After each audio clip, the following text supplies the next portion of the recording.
Hello guys. आज हम आपके सामने लाए हैं एक पॉलिटिकल साइंस की बुक जो कि आपको हर कम्पिटिटिव एग्ज़ाम में हेल्प करेगी।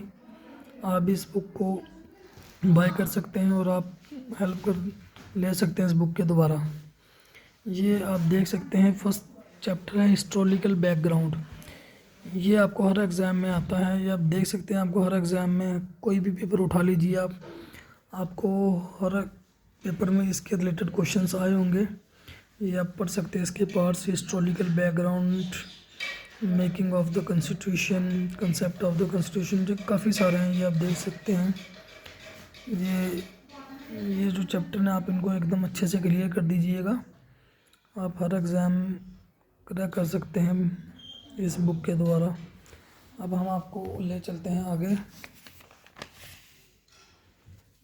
ये नेक्स्ट हम आपको बताएंगे इसका सेकंड चैप्टर कौन सा है। ये देखिए सेकंड चैप्टर ये है मेकिंग ऑफ द कॉन्स्टिट्यूशन।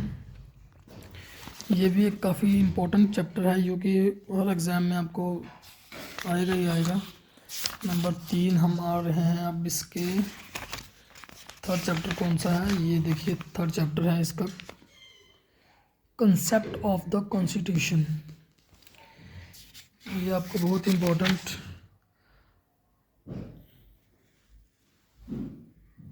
है, आप देख सकते हैं। ये फोर्थ चैप्टर आप देख सकते हैं।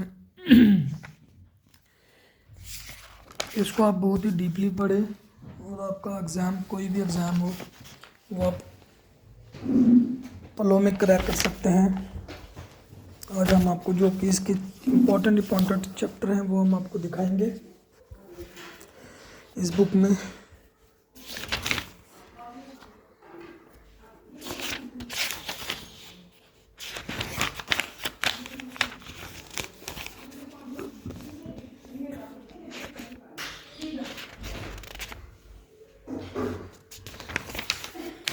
ये आप देख सकते हैं। ये तो काफ़ी बार यूपीएससी के एग्ज़ाम में भी आ चुके हैं ये चीज़।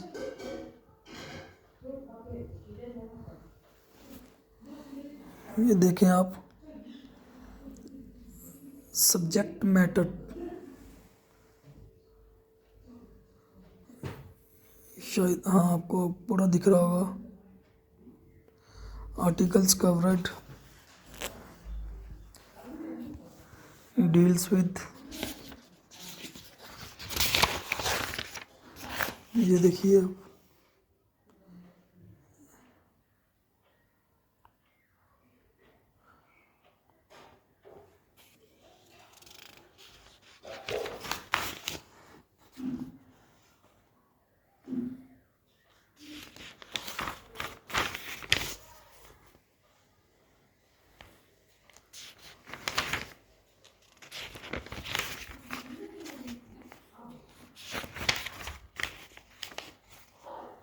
ये चैप्टर सबसे इम्पोर्टेंट। इसको आपने बहुत ही अच्छे तरीके से क्लियर करना है। ये चैप्टर नंबर 6।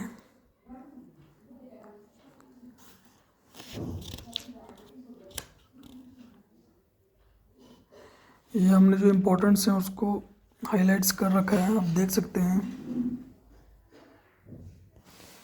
ये हमने हाईलाइट करा है इम्पोर्टेंट चीज़, आप भी रीड आउट कर सकते हैं।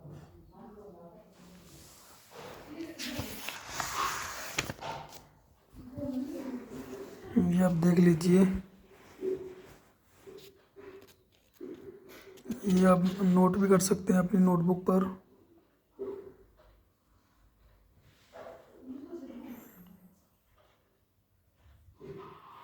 ये देखिए, ये आर्टिकल 3 वाला बहुत ही वेरी मच इम्पोर्टेंट। ये आपको हर हाल में करना ही करना है क्योंकि बहुत इम्पोर्टेंट है ये। नेक्स्ट हम आपको ले चलते हैं। ये इसको भी आप ध्यान से कर लीजिए। ये तो नीचे आ गया स्टेट्स इन पार्ट, ये तो आपको पता ही होगा। ये आ गया स्टेट्स एंड यूनियन टेरिटरीज।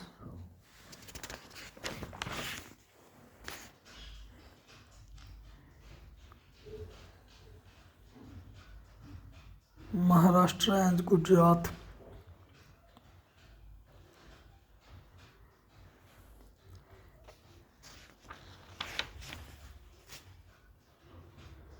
ये आ गई यूनियन टेरिटरीज।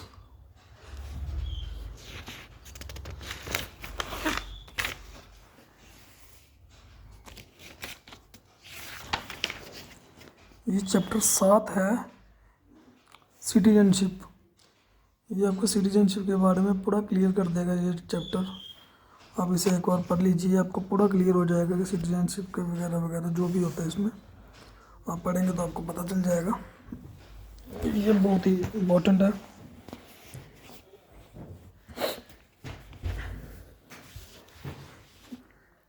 ये जिन जिन चीज़ों को हमने हाईलाइट कर रखा है, आप इस पर थोड़ा गौर फरमाइए, आपको पता चल जाएगा।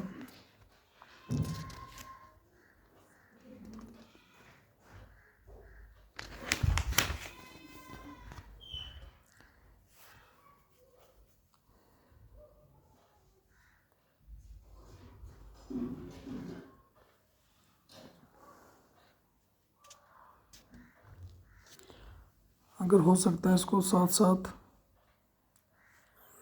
लिख भी लीजिए अपनी नोटबुक पर। अगर किसी को भी ये बुक चाहिए तो हमारे साथ कांटेक्ट करें, हम उसको प्रोवाइड करवा सकते हैं ये बुक। कोई इशू नहीं है। आप अगर आप प्रोवाइड करना चाहते हैं तो हमसे मैसेज में बात कर सकते हैं, हमें कमेंट बॉक्स में बता दीजिए आपको कौन सी बुक चाहिए, हम आपको प्रोवाइड करवा देंगे। ये आप देख सकते हैं, लॉस ऑफ सिटीजनशिप।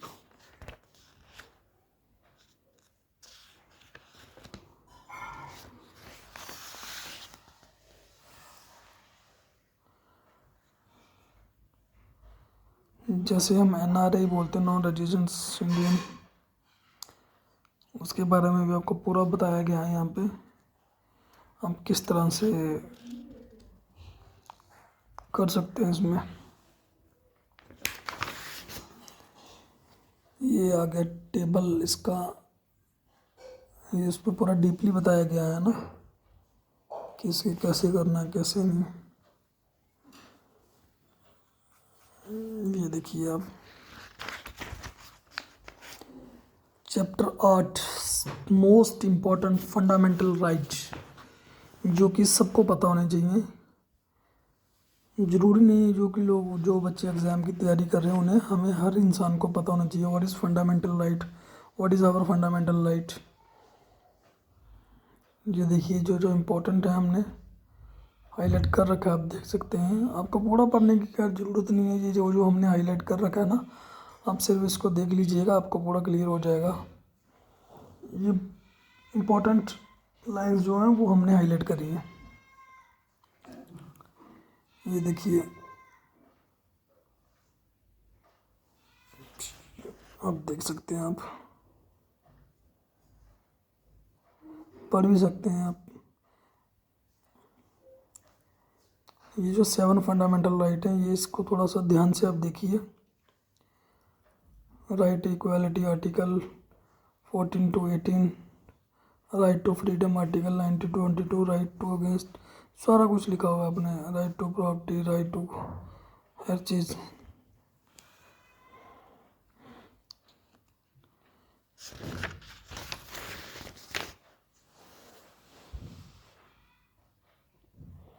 ये पढ़ लीजिए, कितनी इम्पोर्टेंट लाइन है।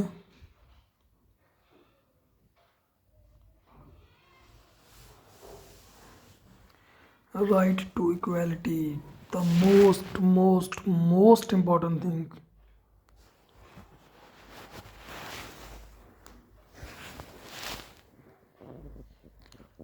ये आप देख सकते हैं आर्टिकल 13 क्या डिक्लेयर कर रहा है।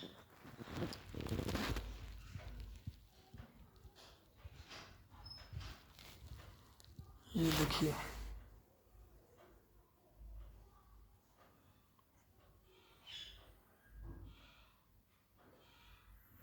ये देखिए,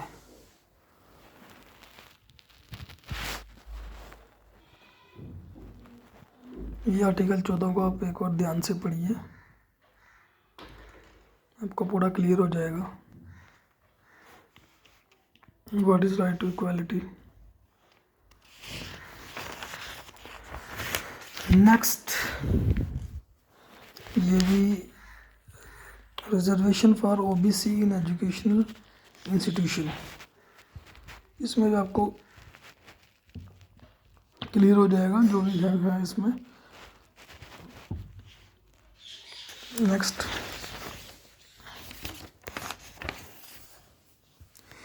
ये टेबल सब्जेक्ट मैटर, ये तो ओके है, ये तो आपको पता ही होगा। जो बच्चे तैयारी कर रहे हैं ये तो उनके लिए नॉर्मल सी बात, उन्हें तो पता हो। ये आप देखिए, जो आजकल EWS चल रहा है, EWS क्या चीज़ है, इसमें आपको पूरा लिखा होगा।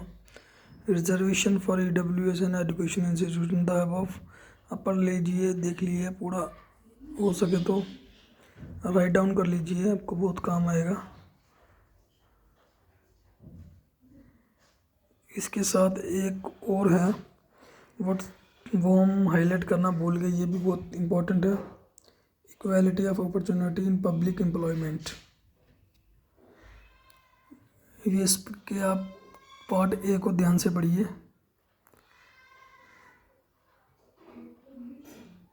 ये आपको बहुत हेल्प करेगा।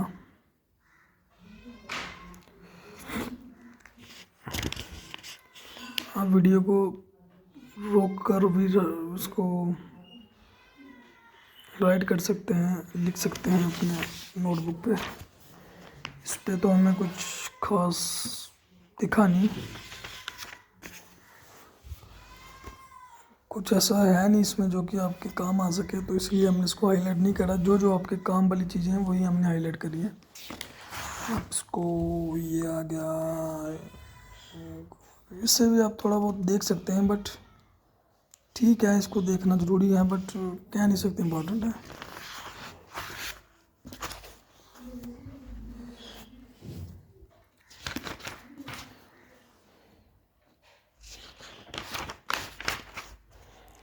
ये आ गया राइट अगेंस्ट एक्सप्लोर, ये भी कुछ खास नहीं है। ये ट्रैफिक ह्यूमन बीइंग, ये देख सकते हैं आपको।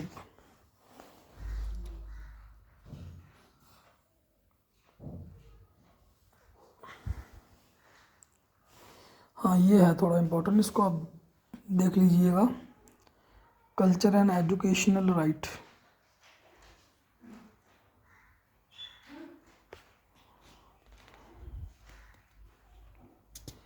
ये भी एक freedom from attending religious instruction, right of minority, ये भी कुछ खास नहीं है।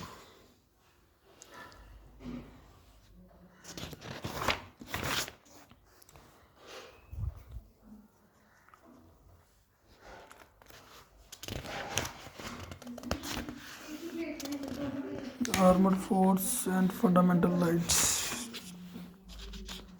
में अब हम आपको ले चलते हैं इम्पोर्टेंट, मोस्ट इम्पोर्टेंट है ना, significance of fundamental right. Yes, this is also important, but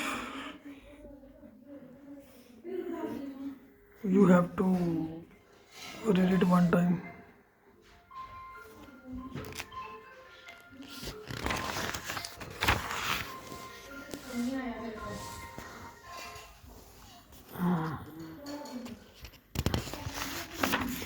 Number 9 chapter, directive principles of state policy. ये हर स्टेट की अलग पॉलिसी होगी इस पे, आप देख सकते हैं, चाहे तो आप पढ़ सकते हैं इसमें, बट एक बार नज़र मारना ज़रूरी है इसको भी, क्योंकि एग्जामर बहुत ही फास्ट होते हैं, वो कहीं से भी डाल सकते हैं, वो आपको फंसाने की कोशिश करेंगे। तो ऐसा क्वेश्चन यहाँ पे आप करके जाओ, बट ऐसा नहीं होने देना हमने। न्यू डायरेक्टिव प्रिंसिपल्स, ये तो अपने 11th-12th में भी पढ़ा होगा।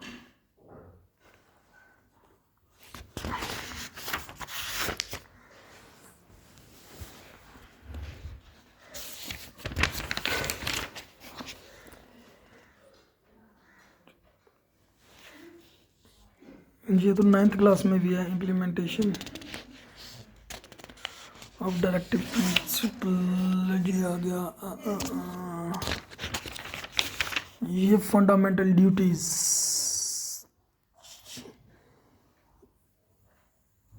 ये भी आपको पता होना चाहिए कि फंडामेंटल ड्यूटीज किसे कहा जाता है।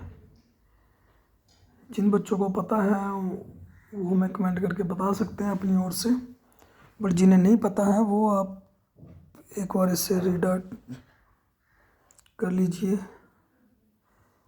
खैर इतना मुश्किल तो कुछ है नहीं इसमें, नॉर्मल सी चीज़ है, वो आप देख सकते हैं। एक बार आप उसको पढ़ लेंगे अच्छे से तो आपको क्लियर हो जाएगा, बट मुझे लगता नहीं इसके ऊपर टाइम लगेगा आपको इसको क्लियर करते हैं। फंडामेंटल राइट चैप्टर में 10 चैप्टर में क्या क्या fundamental list of fundamental duties ये आप देख सकते हैं, ये आप पढ़ लीजिए अच्छे से।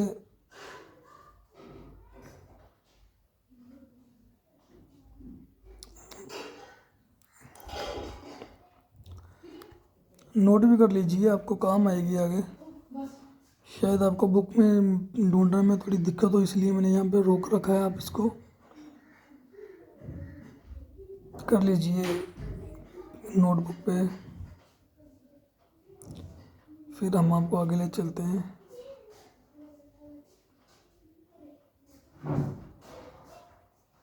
अब हम दिखाते हैं आपको सिग्निफिकेंस ऑफ फंडामेंटल ड्यूटीज़। यदि सर्वर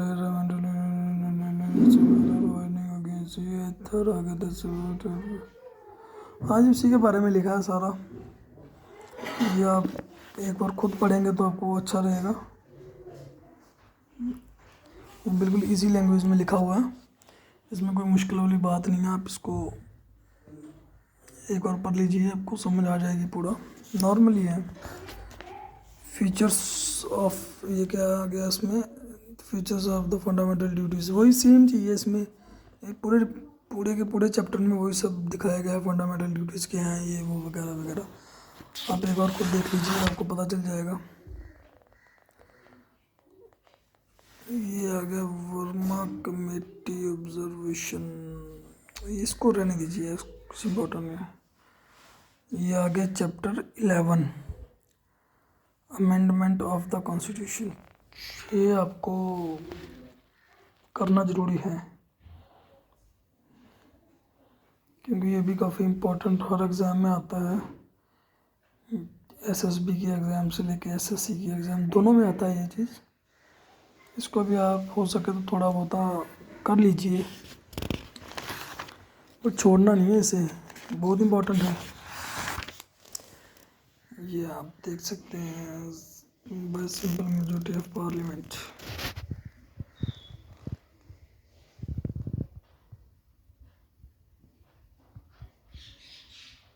जो 5, 6, 7, 8, 9, 10 इन सभी पार्ट को अच्छे से पढ़ लीजिए, नीचे वाली इम्पोर्टेंट है।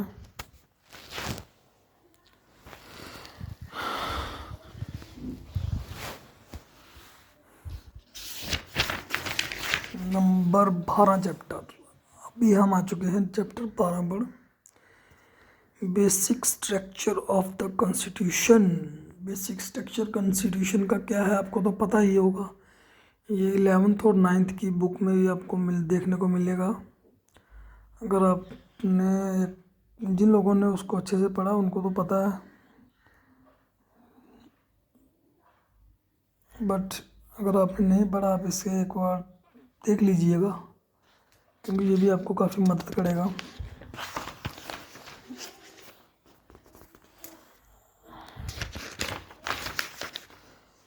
The most most most most most important chapter, parliamentary system. ये तो हमें आना ही चाहिए, क्योंकि इसके बिना तो इम्पॉसिबल है कि आप कोई भी एग्ज़ाम क्रैक कर लो। ये it's to much important, too much too much to much important. ये एक्सपीरियंस से बोल रहा हूँ मैं, ये बहुत ही इम्पोर्टेंट है। इसको आपको किसी भी हालत में छोड़ना नहीं है इसको, आपको एकदम क्लियर हर चीज़ का छोटे से छोटे चीज़ को आपको क्लियर करना है। ये देखिए नॉमिनेशन एंड रिलीजिविटी, ये टू मच इम्पोर्टेंट। इसके आपको सभी पार्ट दिखना, इसमें सब कुछ इम्पोर्टेंट है। ये देखिए मोस्ट इम्पोर्टेंट, ये देखिए मोस्ट इम्पोर्टेंट गाइस, इसको आप छोड़ नहीं सकते, इसको आपको सभी के सभी चैप्टर देखने होंगे, बट बहुत डीपली है, उसकी थोड़ी टफ लैंग्वेज, बट छोड़ नहीं सकते इसे। हम ये नहीं कह सकता कि आप इसे छोड़ दो, क्योंकि इसे छोड़ नहीं सकते, ये हर एग्ज़ाम में आता है। ये रेलवे के एग्ज़ाम में सबसे ज़्यादा आता है ये वाला चैप्टर, बहुत ज़्यादा। रेलवे के जो भी बच्चे रेलवे की तैयारी कर रहे हैं वो बच्चे इस चैप्टर को पूरे का पूरा ध्यान से पढ़ लीजिए। चैप्टर 14 आ गया फ्यूडल सिस्टम। मुझे लगता नहीं ये इम्पोर्टेंट है, बट फिर भी you can see strong centre.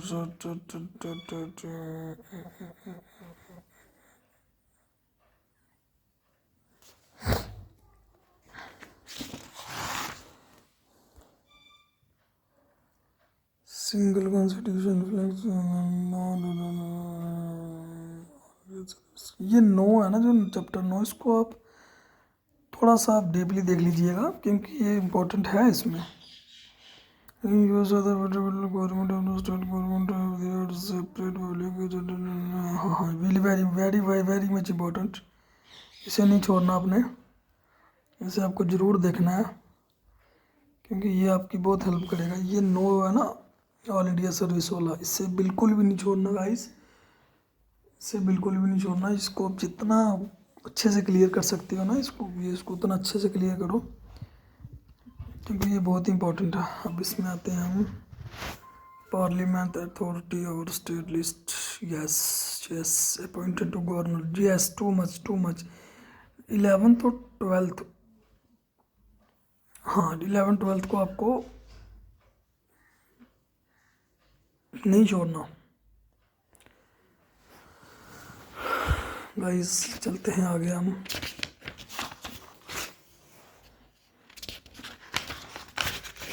Chapter 15 कौन सा है, एक और देख लेते हैं। Central state relations. यहाँ ये यूपीएससी एग्ज़ाम में बहुत आने वाला चैप्टर है। इस चैप्टर से बहुत क्वेश्चन आते हैं। जो भी मेरे भाई यूपीएससी का तैयारी कर रहे हैं ना, वो इस चीज़ को वो तो जानते होंगे खैर इसके बारे में, बट एक और मैं फिर से बता देना चाहता हूँ कि यूपीएससी एग्ज़ाम में इसके रिलेटेड बहुत से क्वेश्चन आते हैं। इंटरव्यू में पूछे जाने वाले क्वेश्चन इसी चैप्टर से होते हैं maximum. Central states relations, central state relation के बारे में ये तो सबको पता होगा, बट फिर भी इसे कोई भी डाउट हो इससे छोड़ना नहीं, ये बहुत ही इंपॉर्टेंट है। यूपीएससी के इंटरव्यू में पूछे जाने वाला सबसे इम्पोर्टेंट चैप्टर है स्टेट और सेंट्रल के रिलेशंस। मेरे पास काफ़ी बच्चे आते हैं, मैंने यही एडवाइस देता हूँ कि चैप्टर आपको क्लियर करना है।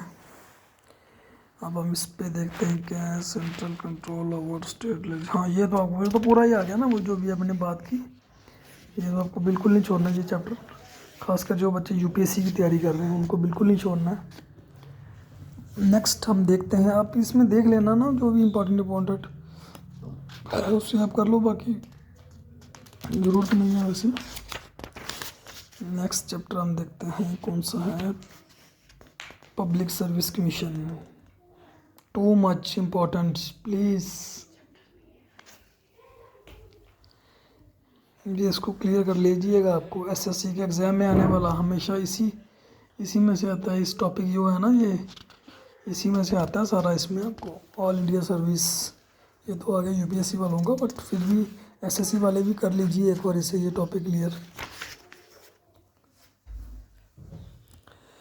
नेक्स्ट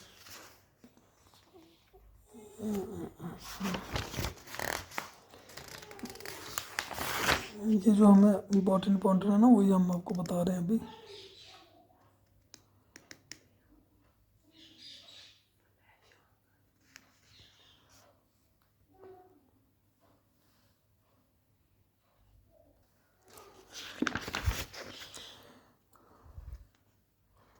फाइनेंस कमीशन ये पीछे भी गया ये वाला टॉपिक।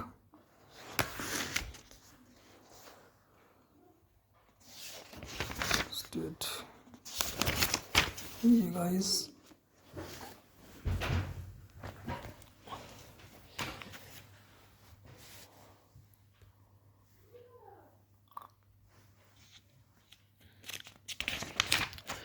अब हम देखते हैं नेक्स्ट चैप्टर कौन सा है। Next chapter 16 interstate relations.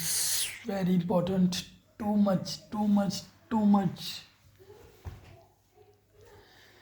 ये खासकर आपको सेंटर के एग्ज़ाम में नहीं मिलेगा, जो आपके स्टेट के एग्ज़ाम होते हैं ना, जैसे किसी भी स्टेट की हो, उसमें आपको बहुत ज़्यादा आते हैं इस चैप्टर में से। जेके एसएसबी का एग्ज़ाम होता है जम्मू कश्मीर में, उसमें तो बहुत ही आता है ना ये चैप्टर। जो भी बच्चे जेके एसएसबी की तैयारी कर रहे हैं वो बच्चे इस चैप्टर को कस के पकड़ लो, जाना नहीं चाहिए हाथ से, एकदम क्लियर कर लो, ये बहुत आने वाला है। Next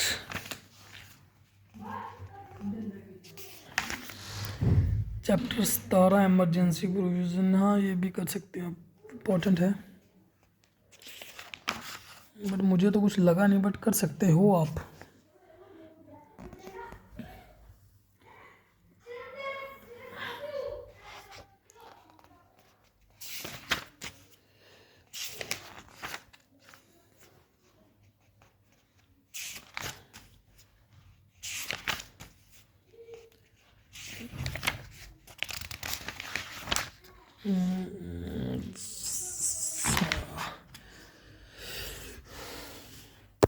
chapter 18 president.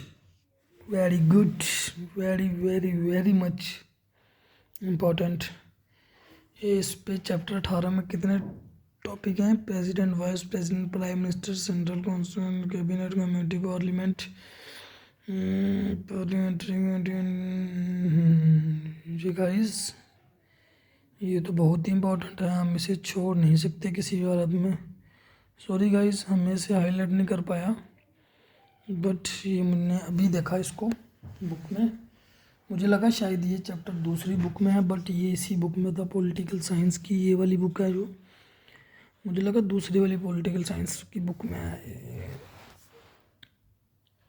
ये देखिए, आप हो सके तो आप लिख लीजिए साथ साथ, क्योंकि आपको बहुत काम आएगा।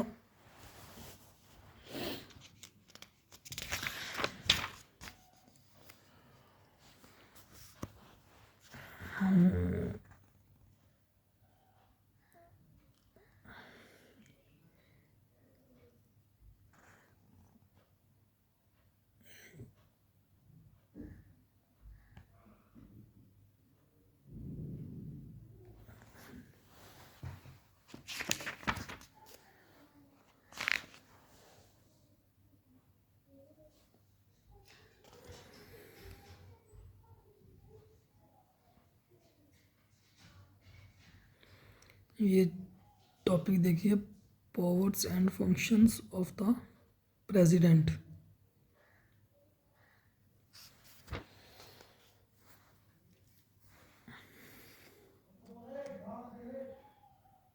जुडिशियल पावर्स, जब देख सकते हैं क्या पावर है, जुडिशियल पावर के बारे में पूरा बताया गया है। इस पर तुम्हें कुछ रह गया important? No no no no, there is nothing.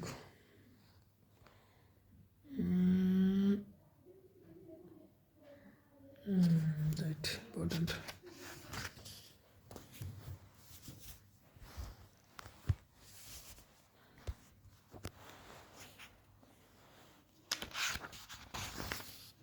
ये चैप्टर 19 वाइस प्रेसिडेंट। खैर तो होता तो सेम सेम ही है, बट फिर भी आप छोड़ नहीं सकते, हम इसको पढ़ना ज़रूरी है इसको भी।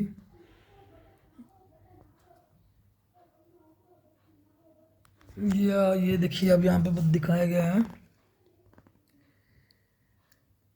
Number of assembly seats Gujarat में 182, हरियाणा में 19, हिमाचल में 68, झारखंड में 81, कर्नाटक में 224, केरल में 140, मध्य प्रदेश में आ गया 230, महाराष्ट्र में 228, मणिपुर में 60, मेघालय में 60, मिजोरम में 40, नागालैंड में 60, उड़ीसा में 140, पंजाब में 170, राजस्थान में 200, सिक्किम में 32, तमिलनाडु में 234, तेलंगाना में 119, त्रिपुरा में 60, उत्तराखंड में 70, वेस्ट बंगाल में 295, उत्तर प्रदेश में सबसे ज़्यादा 403, यूटी ऑफ पौंडीचेरी। बट यहाँ पे जम्मू कश्मीर का कहीं मेंशन नहीं किया गया है, शायद इसके पीछे ना रह गया हो। एक मिनट से हम पीछे चलते हैं। आंध्र प्रदेश, अरुणाचल प्रदेश, असम, बिहार, छत्तीसगढ़, गोवा। ये जम्मू कश्मीर का नाम क्यों नहीं है यहाँ पे? ये तो कंफ्यूजन वाली बात हो गई ना यहाँ पे। ये यूटी टॉपिक ये आगे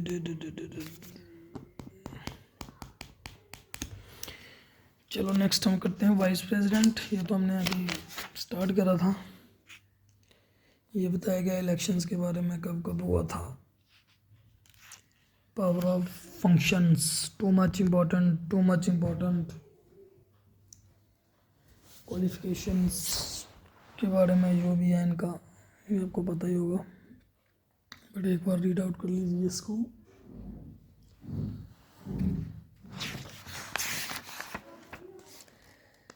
वाइस प्रेसिडेंट का वही आ गया चैप्टर 20, प्राइम मिनिस्टर। ये तो आपको तो पता ही है, प्राइम मिनिस्टर की पावर्स, राइट्स जो भी कुछ होता है सब क्लियर है इसमें। शायद आपको बिना पढ़े भी तो पता ही होगा, ये तो हर किसी को पता है। जी उनके सब कुछ लिखा हुआ है इसमें, सैलरी वगैरह जो भी कुछ होता है इसमें, प्रेसिडेंट को जो भी पावर्स वगैरह होती है प्रेसिडेंट की, सब कुछ।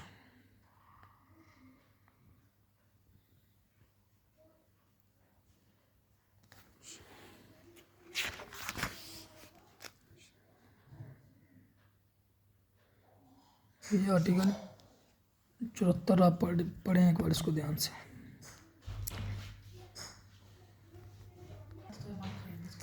75, 78, 76 चैप्टर कहाँ है इसमें? टॉपिक कहाँ है? आर्टिकल 76, हाँ ये नहीं, 75 ये तो है। 75 को हम आर्टिकल 75 क्या कहता है? The prime minister shall be appointed by the president and the other minister shall be appointed. हाँ वो जो आपको तो पता ही है, वो हमारे एमपी वगैरह जीतते हैं वही इनको वो करते हैं चीफ मिनिस्टर, वो बिकम प्राइम मिनिस्टर। ये तो आपको पता ही है, इससे क्या बताना, आपको तो पता ही है इसमें। Chapter 21, central council of minister.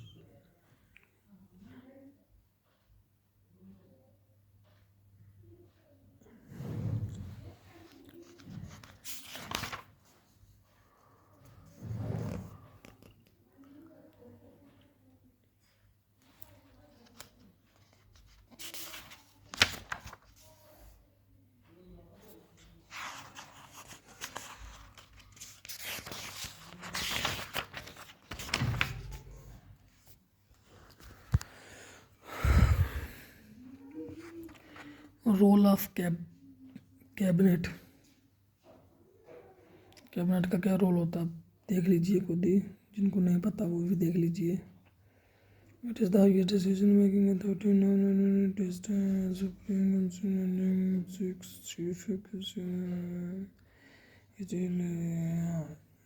ये भी आपको 11th की पॉलिटिकल साइंस में पूरा चैप्टर है, उसमें भी इसका। जिन बच्चों ने 11th में पॉलिटिकल साइंस पढ़ा होगा उन्हें तो पता होगा, क्योंकि ये सेम डिटो कॉपी है, ऐसा कह सकते हैं कि वही कॉपी करके यहाँ लिखा हुआ है, सेम 11th में भी है।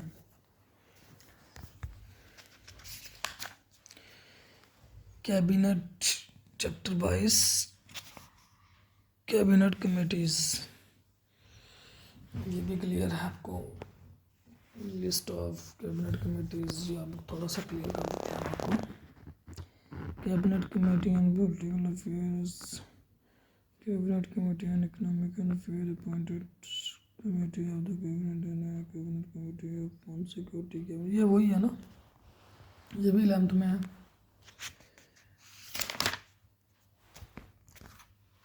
चैप्टर 23 पूरा का पूरा पार्लियामेंट पे, ये कुछ नोट्स पड़े हैं हमारे बीच, किसी बच्चे के तो नहीं हो गया।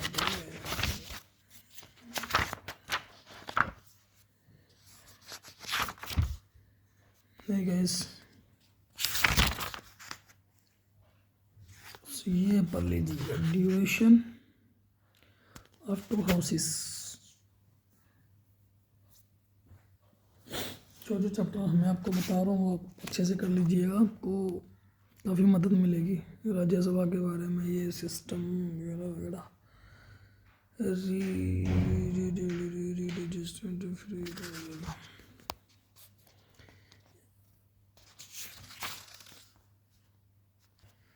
ये तो मुझे पूरा ऐसे लग रहा है कि जैसे 9th क्लास और 11th क्लास की पॉलिटिकल है ना, वो सेम वैसी ही है।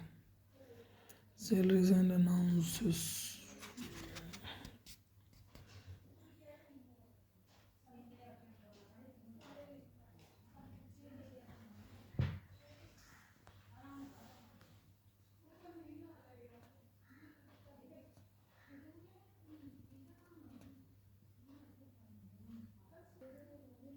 Duty speakers of Lok Sabha,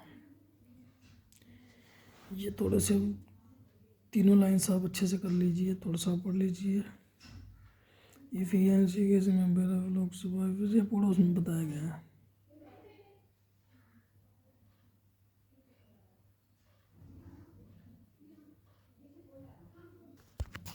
Rajya Sabha chairman, ये उसके बारे में बताया गया है।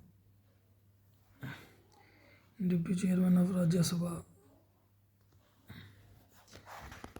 Panel of chairpersons of Lok Sabha, speakers to प्रोटीम।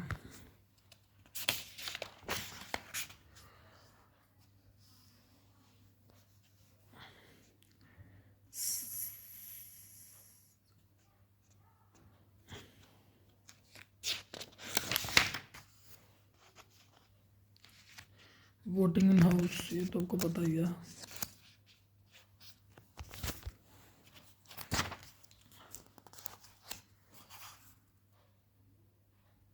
Types of majority, simple majority आ गई इसमें।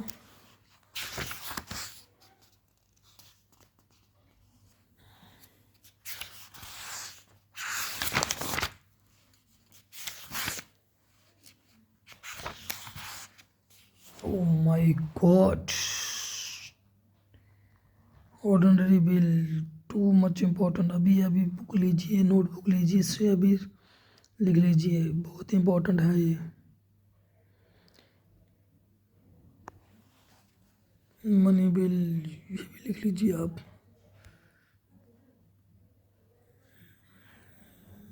ये आप इसके आर्टिकल 110 मनी बिल आ गया। फाइनेंशियल बिल एक आर्टिकल 117, फाइनेंशियल बिल आर्टिकल 117। ये गूगल में भी लिख के इसे सर्च कर सकते हैं, अच्छे से इसको क्लियर कर सकते हैं ये topic. Joint sitting of two of houses, budget in parliament,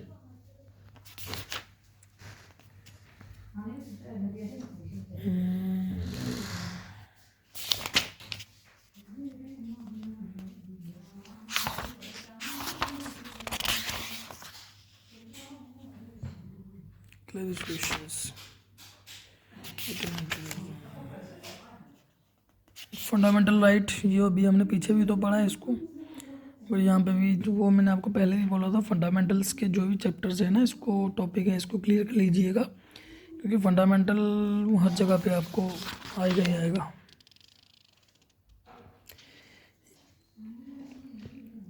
ये states and UT,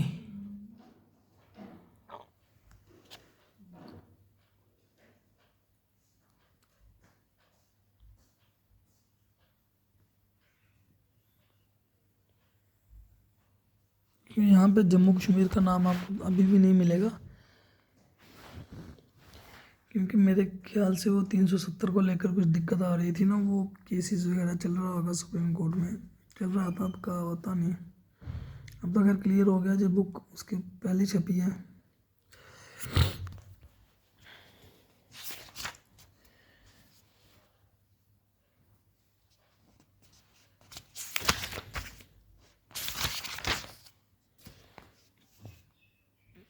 chapter 24 parliamentary committee.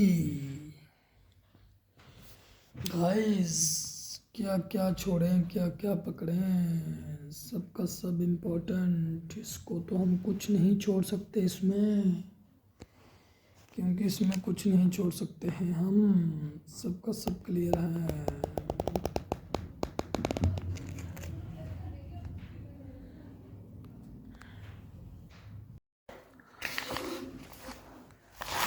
अब हम देखते हैं आगे वाला चैप्टर कौन सा है।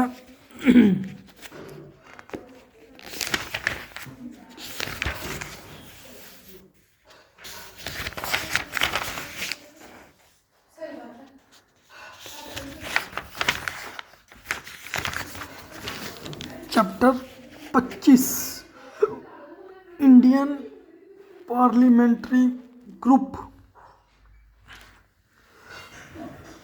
गाइस हम ये वाला चैप्टर भी नहीं छोड़ सकते, क्योंकि ये भी एक मोस्ट इम्पॉर्टेंट चैप्टरों में से एक है, इससे हम नहीं छोड़ सकते। और मैं उम्मीद करता हूँ आप भी इसे ध्यान से क्लियर करेंगे इस चैप्टर को, इसमें बहुत अच्छे अच्छे टॉपिक हैं।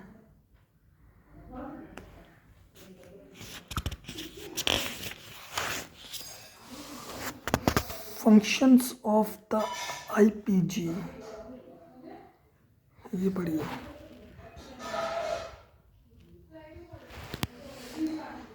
Parliamentary friendship group, the IPG and CPA, IGP and IPU.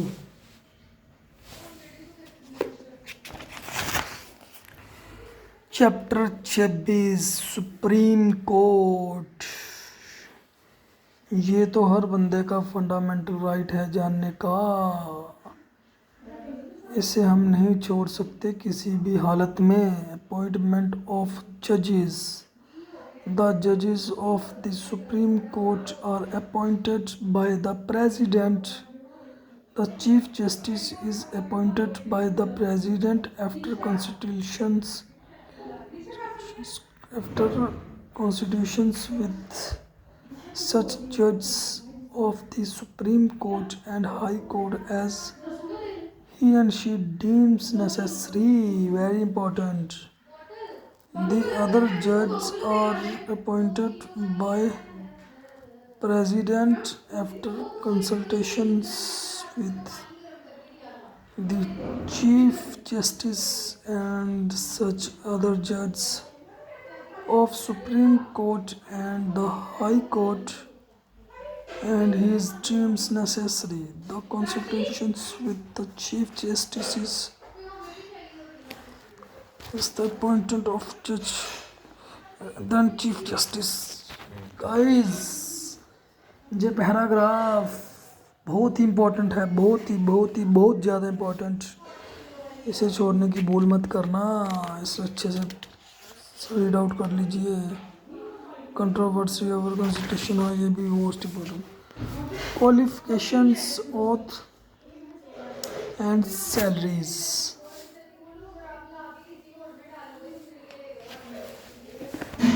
यहाँ पे आपको मिलेगा भाईजान, जो भी बहुत इम्पोर्टेंट है। टेन्योर एंड रिमूवल, ये सारा आपको दिखाया गया है यहाँ पे, सैलरी से लेकर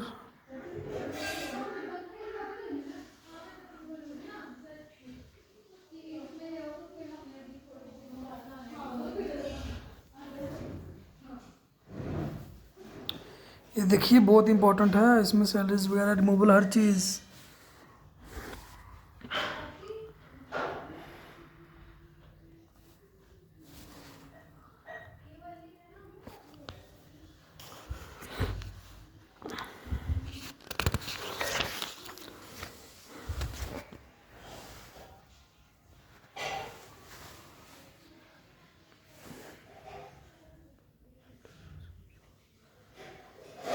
ये टॉपिक देखिए, independence of supreme court,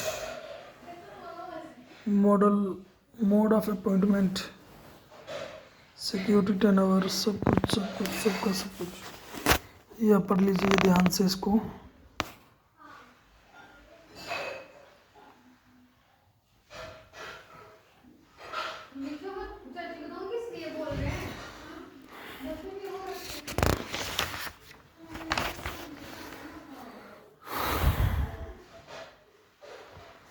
guys ये वाला टॉपिक तो पूरा का पूरा इम्पोर्टेंट है, इसे हम नहीं छोड़ सकते किसी भी हालत में। मैं नेक्स्ट चैप्टर हम देखते हैं कौन सा, सिविल मैटर्स से तो हो गया। पावर ऑफ जुडिशियल रिव्यू, ये आपको पढ़ के बताते हैं हम। Judicial review of the power of supreme court examine constitution of legislative order of the board central and state government examination if they found ये देखिए बहुत इंपॉर्टेंट लाइंस हैं। ये 6 वाला, इसको आप रीड आउट कर लीजिए।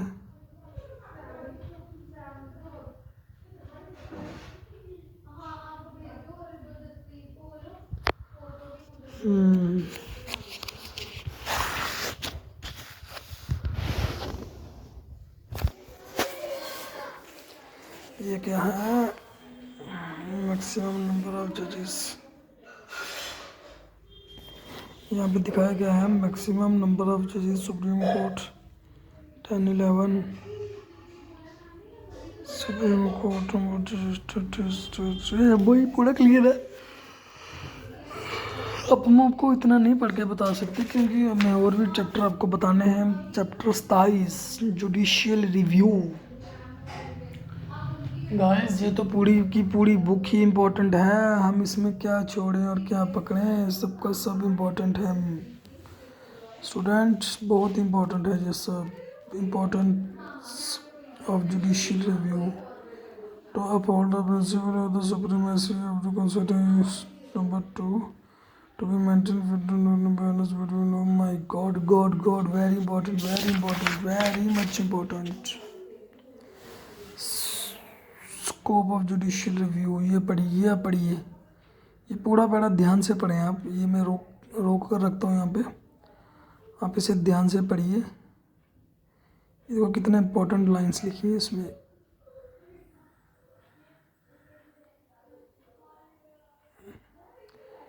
ये पढ़िए इसको, कितनी मोस्ट इम्पॉर्टेंट लाइन है ये। हो सके तो उससे इसे नोट भी कर लीजिए नोटबुक पर, क्योंकि हमने बहुत इम्पोर्टेंट टॉपिक ढूंढ कर आपको दिखा रहे हैं, जो कि आपको काफ़ी मदद कर सकते हैं आने वाले एग्ज़ाम्स में। ये तो आपको हर छोटे से लेकर बड़े एग्ज़ाम में ना, जो भी एग्ज़ाम होता है हर एग्ज़ाम में इसके बारे में आपसे पूछा जाता है। स्कोप ऑफ जुडिशियल रिव्यू के बारे में ये बहुत, ये देखिए हमने इससे पहले वाला टॉपिक क्या पढ़ा। हर टॉपिक में इस बुक में आपको हर टॉपिक का अलग से डीपली मतलब बताया गया है ना, हर टॉपिक का डीप बताया गया है। Next, judicial review of the 9th schedule. O my God, article 31 क्या कहता है, इस पे आपको पूरा क्लियर हो जाएगा। ये भी गाइस बहुत इंपॉर्टेंट है। सोच रहा हूँ आपको कैसे कुछ ना कुछ इम्पोर्टेंट दिखाया जाए जो कि आपके काम आ सके।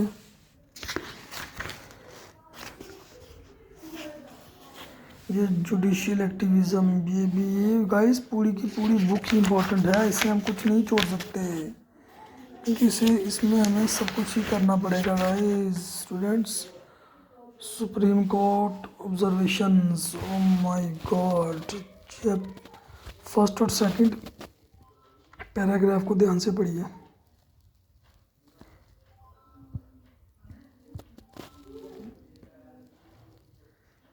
मोस्ट इम्पॉर्टेंट, इसे हम हर हाल में नहीं छोड़ सकते, हमें पढ़ना ही पड़ेगा इसे गाइस।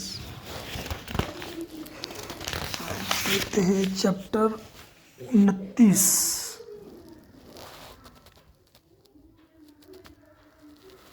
ये भी आप इसका ये पढ़ सकते हैं, ये फीचर्स ऑफ व्हील। ये तो खैर मुझे इतना लगा नहीं, बट छोड़ नहीं सकते हम इसे।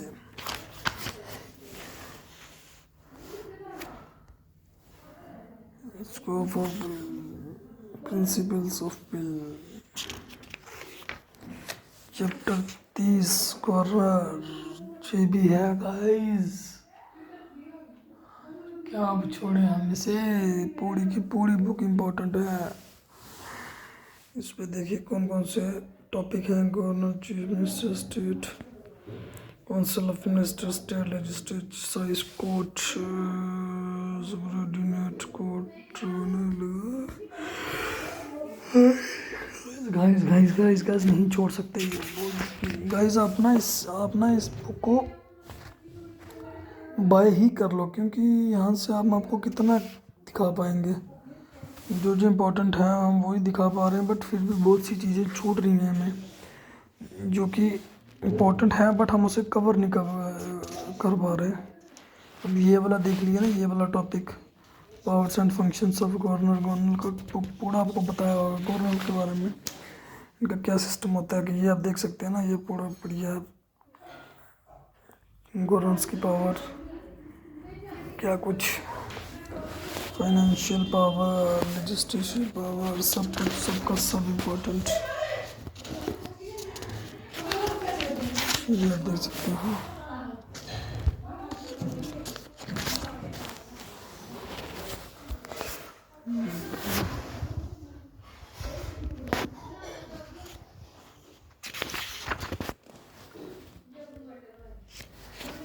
ये आपको यहाँ पे आपको एक चीज़ दिखाते हैं, मुझे एक इम्पोर्टेंट चीज़ दिखी है यहाँ पे। ये आगे बढ़े उसमें दिखाएंगे आपको।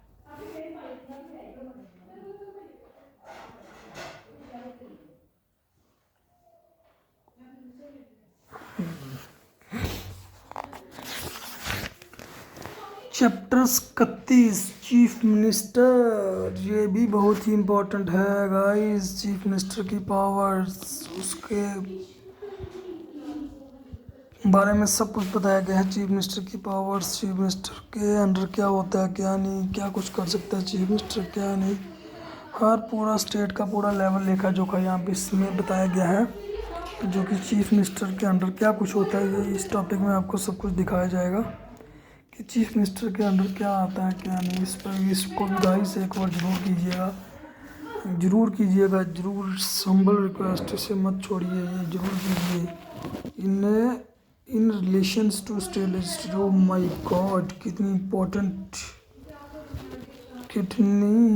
टॉपिक दे रखा है इस बुक में गाइस। आप इस बुक को बाय कर ही लो, क्योंकि ये बुक बहुत ही इम्पोर्टेंट है। इस बुक के बारे में मैं आपको बता देता हूँ कैसे बाय करनी है, कहाँ से करनी है।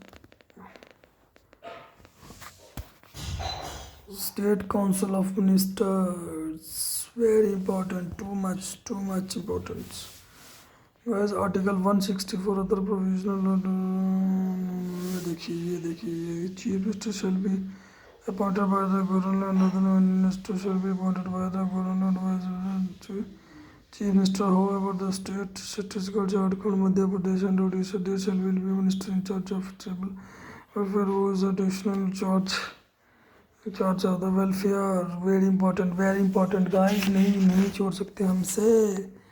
आर्टिकल 166 ये आपको हर एग्जाम में आने वाला है, ये आप बुक को बाय कर ही लो guys.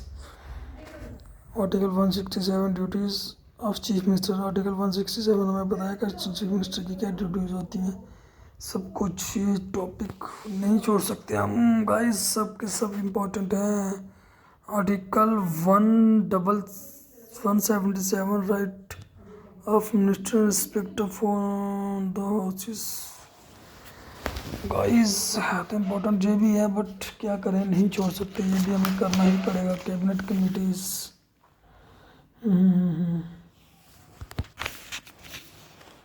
Individual responsibilities, article 164 principle no legal responsibility. Guys chapter 33 chapter बोलते हैं स्टेट रजिस्ट्रेशन। ये वो जो आपको स्टेट, आप ये स्टेट्स के बारे में आपको बताया जाएगा। हर स्टेट का अलग होता है, इसमें हमें थोड़ा सा अपना भी इस्तेमाल करना पड़ता है दिमाग, हमारे स्टेट्स के बोले। ये तो आप अपने स्टेट के बारे में पहले अच्छे से जान लीजिएगा, फिर आपको वहाँ से क्लियर हो जाएगा। क्योंकि हर स्टेट के अलग कॉन्स्टिट्यूशन, हर अपने अपने रूल्स होते हैं हर स्टेट के।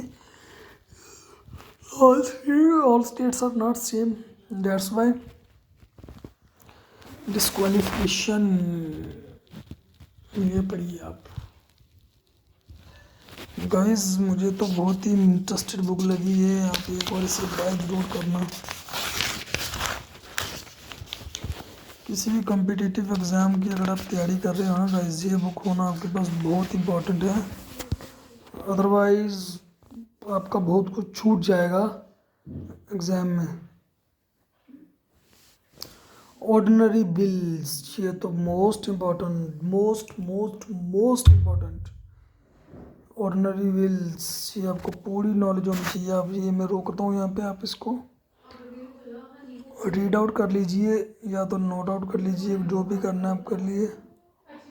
स्क्रीनशॉट ले लीजिए इसका, बाद में करते रहना से आराम से जब आपको टाइम मिले, बट छोड़ना बिल्कुल नहीं, ये बहुत इम्पोर्टेंट है।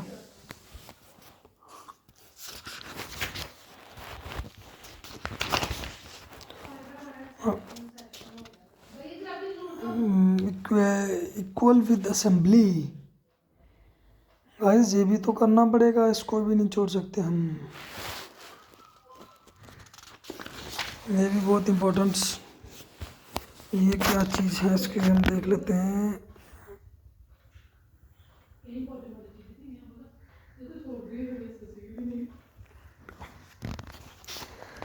गाइस हमारे पास 10 मिनट बचे हैं,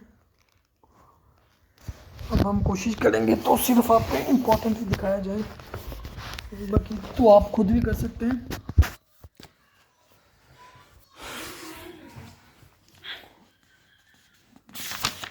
हाई कोर्ट, ये हमने पहले भी देखा, बट इसको, ये तो सभी एक ही चीज़ आ रही है, बट इसको मैं अलग अलग टॉपिक्स, हर टॉपिक के लिए उन्होंने अलग चैप्टर बना रखा है ताकि आपको अच्छे से समझ आ सके, किसी चीज़ का कोई डाउट ना रहे।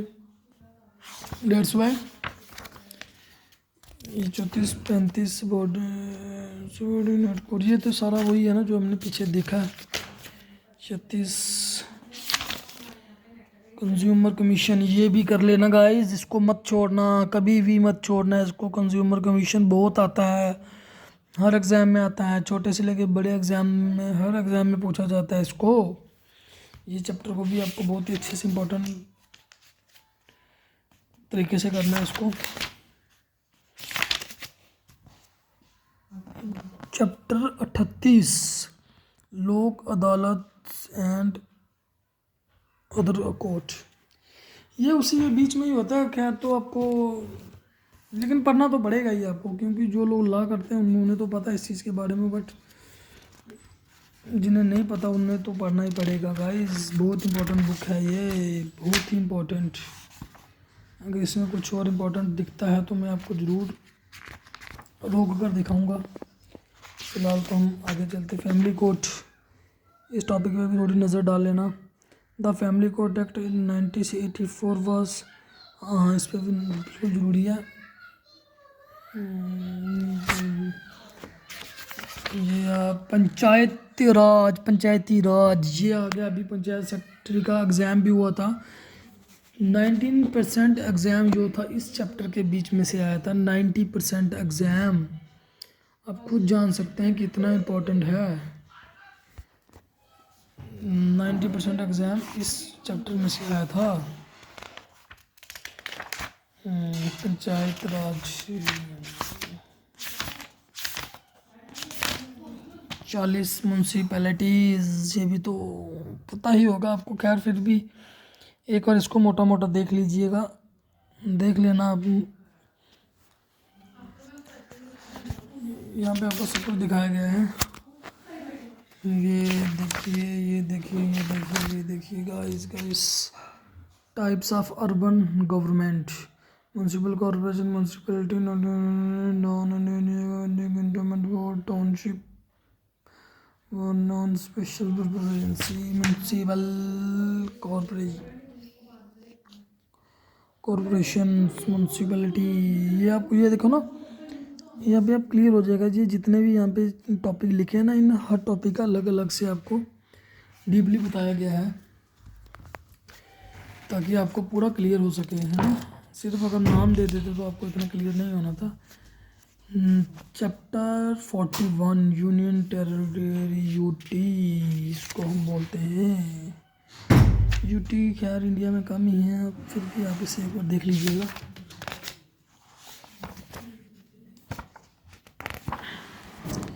गाइस अभी बहुत बचा है, हम आपको कैसे बताएं। Schedule and tribe area, schedule tribe areas, ये भी इम्पोर्टेंट है। Election commission, O my God, UPSC वाले प्लीज़ ध्यान दीजिएगा इस पे, ये बहुत इम्पोर्टेंट है। ये तो आपको यूपीएससी वाले खासकर जो कि यूपीएससी की तैयारी कर रहे हैं, उन्हें तो बिल्कुल भी नहीं छोड़ना चाहिए चैप्टर। प्लीज़ ध्यान से देखिए इसे, ये बहुत इंपॉर्टेंट चैप्टर है। ये देखिए इलेक्शन कमीशन का पूरा ओके टू जेड पूरा क्लियर करके बताया गया है यहाँ पे।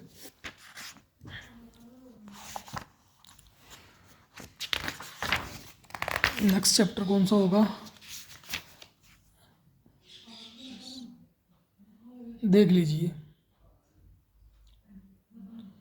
मैंने क्या बोला था अभी आपको, क्या बोला था पीछे वाले चैप्टर में, आपको पता तो चल ही गया होगा।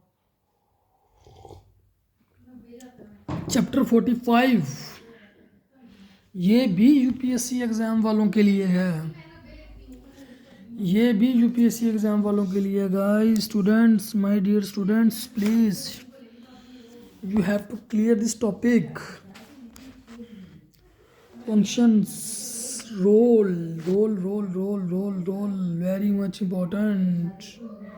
लिमिटेशंस,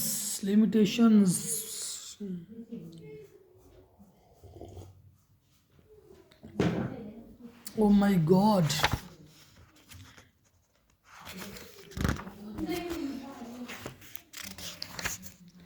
फाइनेंस कमीशन जो कि हमने पीछे भी देखा है, ये तो आपको खैर एसएसबी और एसएससी के एग्ज़ाम में तो मैक्सिमम आता ही रहता है। 20 से लेकर 30% जो पेपर होता है वो इसी में आपको कवर हो जाता है। चैप्टर 47 है goods and service tax council, ये समझ तो गए हुए, जिसे हम जीएसटी भी कहते हैं।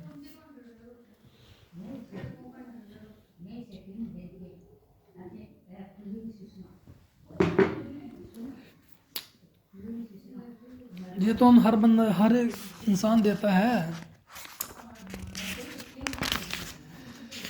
ये गुड सर्विस टैक्स हो गया, ये तो छोटा ही है। 48 नेशनल कमीशन फॉर एससीएस, जो बच्चे एनडीए की तैयारी कर रहे हैं उन्हें इस बारे में पूरा अच्छे से पता है, क्योंकि उन्होंने खैर पढ़ा होगा। 49 है आ गया national commission of STS, to much important guys. आप ये बुक खरीद ही लो गाइस, बहुत ही इम्पोर्टेंट। क्या छोड़े बंदा इसमें, the national commission of PCS, O my God, ये भी एनडीए वाले बच्चों को पता होगा, जो बच्चे एनडीए का एग्ज़ाम की तैयारी कर रहे हैं। Special officers for, O my God, very important topic please guys. Yes, ये देखिए, ये हमने हाईलाइट कर रखा है, इसको आप अच्छे से कर लीजिएगा। सीएजी के बारे में सबको पता होगा। द CAG सबमिट 3 CAG के बारे में तो सबको पता ही होगा।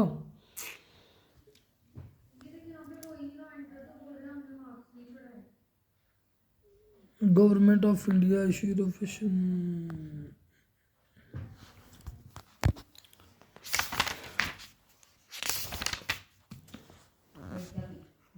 Attorney general of India.